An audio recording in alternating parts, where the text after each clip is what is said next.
Hi guys, welcome back to the channel. Welcome to the tactical analysis of Barcelona versus Granada as we once again drop points.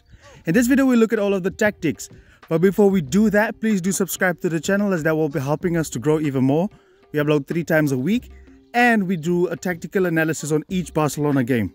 So without wasting any more time, let's get right into the analysis to see what happened tactically for Barcelona in this game. As always, we did see that Barcelona was looking to build up in their normal 4-3-3 shape, where Ferran and the front three with Felix and Lamal was pushing high up, and Lopez and Gavi did the same. But we did see that Boye was joined by Zaragoza in order to sit on Gundogan, and we did see a very narrow shape from the three in midfield to outnumber Gavi and Lopez, where we did see that Fernandes was actually up high in order to block the passing lane from Lamine Yamal. However, that actually left Balde open and Barcelona could easily find him and get the ball up the pitch.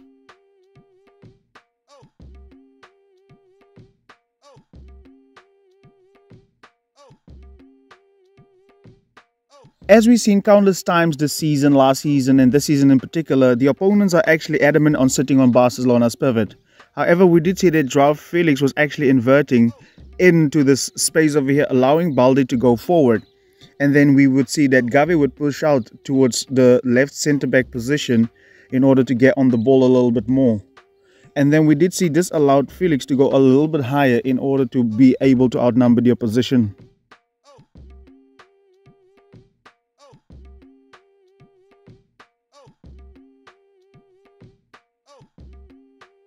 In the previous game against Mallorca, we did see that Joao Cancelo was very conservative as he was very defensive-minded in that game. However, we saw a change that Gavi was practically almost like a third centre-back, dropping countless times into this space, in the left half space over here. And we did see in this game it was different as Joao Cancelo was now operating like a pivot with Gundogan, and there countless time Gavi was dropping over here, as I think this was a great move because Gavi is really relishing this deeper role.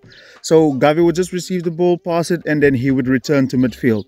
So this was really a good thing for Barcelona to have Cancelo a little bit higher, and you will see in a second he went extremely high in this game as well.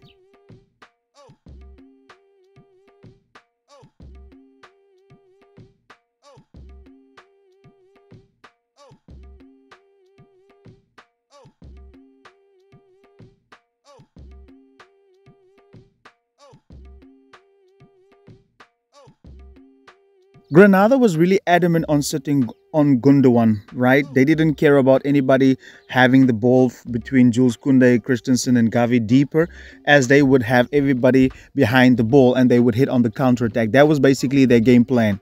However, Gundogan did leave his position in order to get on the ball in these areas right here. And this would actually shift the whole Granada over to one side, right? And then we did see that Cancelo was right over here in this position just to receive the ball just next to these guys. And unfortunately, he and Yamal couldn't do anything on that left side.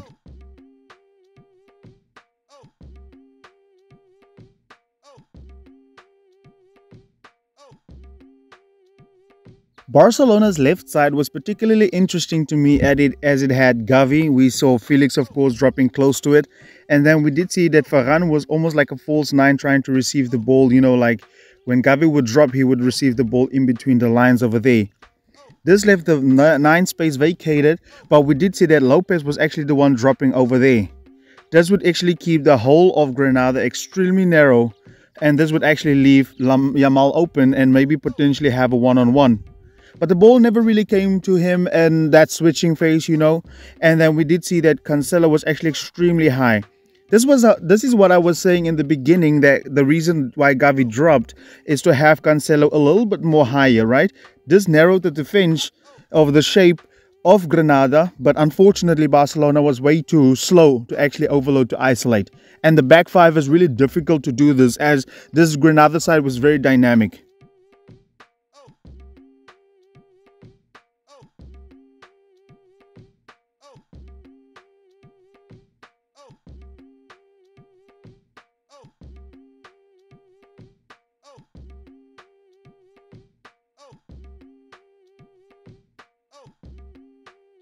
We once again did see the 2-3-5 formation from Barcelona. However, we did see when needed, Gavi was actually in this left centre-back position in order to receive the ball. I would love to see Frenkie de Jong in this auxiliary centre-back position. This would actually draw this player out, as these two were actually focused on sitting on Gundogan. That would leave Felix in a lot of space actually to receive the ball in between the lines.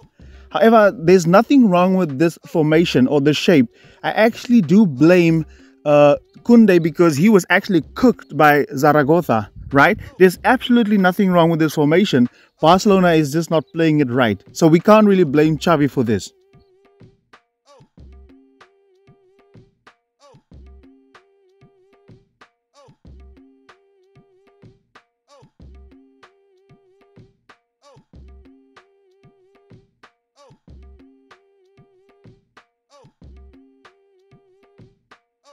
In the second half, nothing really changed much for Barcelona, as Roberto actually replaced Lopez and Romeo came on for Lamine Yamal. When that change happened, we did say that Joao Cancelo was actually the guy that provided the width for Barca, and then we did see the 2-3-5 formation yet again. And then sometimes we did even see that Gavi was actually, or Gundogan was extremely high, as Barcelona had 6 men forward. And in just a second, I will tell you exactly what was the problem with Barcelona's shape in possession. We could have won this game comfortably. But in a second, like I said, I will just tell you right now what was the problem with Barcelona in this game. First of all, in this game, I saw exactly how important it is for a team to have a recognized number 9. Because when the ball was actually circulating in these areas, all of these guys was looking at the ball. They were flat on their heels looking at the ball. And they all tried to run towards the ball. Nobody was actually trying to run in behind. And you will see in a second how many space there was, right? And they was just watching the ball. Everybody just looked to move towards the ball. And nobody is trying to run in behind, right? For example, if Varane is dropping towards the ball, then Felix have to run in behind, right? But now both of them are running towards the ball. All of them literally were running towards the ball, which was crazy to me. And the second thing is the positioning of Balde. I hate this now because I don't think this works. Where Balde received the ball right over here, and you know, when this player actually follows him, Felix is not running in behind, which is crazy to me, right? Even if Felix is receiving the ball deep and these guys are actually out of position, you know, because of Gavi or Romeo, Balde isn't running in behind the defense. So that was the problem for Barcelona mainly, you know.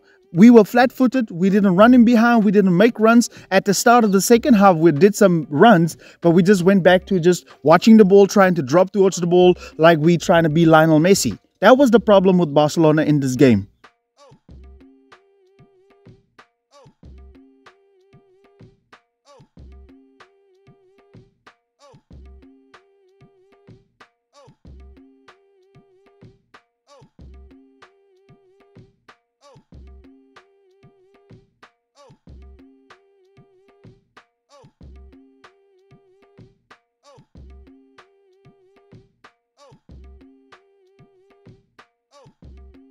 However, do let me know, what do you guys think about this game? I'm looking forward to the tactical review. There's so much more to discuss about this game.